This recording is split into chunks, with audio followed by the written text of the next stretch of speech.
Bizim Allah, bizim milletler, bizim oğullarına ve oğullarımıza elektrikleşir. Bütün oğullar yetiştiğinde göre, gençler hepimize toplantımıza göre. Özellikle teşekkür ederim eskiden.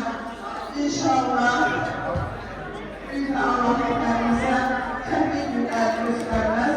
Ama eminim ki ucuna oğulları olan, her şeyler olan, her şekilde olan, her bizi öpten